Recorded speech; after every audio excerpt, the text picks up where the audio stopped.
മറ്റത്തൂർ ഗ്രാമപഞ്ചായത്തിൽ LDF അംഗങ്ങൾ ഭരണസമിതി യോഗത്തിൽ നിന്ന് ഇറങ്ങിപ്പോയി. പ്രതിഷേധ പ്രകടനവും ധർണയും നടത്തി.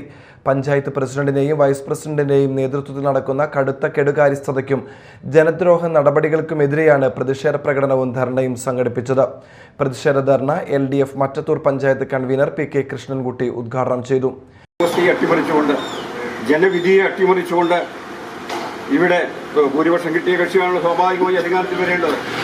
അങ്ങനെ ജനവിധിയെ അട്ടിമറിച്ചുകൊണ്ട് ഇവിടെ കോൺഗ്രസും BJPയും ഒന്നായി ചേർന്ന് ഇടതുപക്ഷ ജനാധിപത്യ മുന്നണിയെ ഭരണാധികാരത്തിൽ നിന്ന് മാറ്റി നിർത്തുക എന്ന ഒരു നെറികെട്ട രാഷ്ട്രീയ നിലപാട് സ്വീകരിച്ചുകൊണ്ടാണ് മുന്നോട്ട് പോയിക്കൊണ്ടിരിക്കുന്നത്. അതിൻ്റെ ഒരു അനുഭവമാണ് ഇന്ന് നമ്മളെ കേരളത്തിലെ മറ്റത്തൂർ പഞ്ചായത്തിലെ ജനങ്ങൾ ഇന്ന് അഭിമുഖീകരിക്കേണ്ടി വരുന്നത്.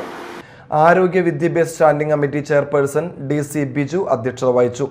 വികസനകാര്യ standing committee chairperson KR Ouseb, ക്ഷേമകാര്യ standing committee chairperson Rini KR, CPIM acting local secretary PS Prashanth, ward member KR Sasikumar എന്നിവർ സംസാരിച്ചു.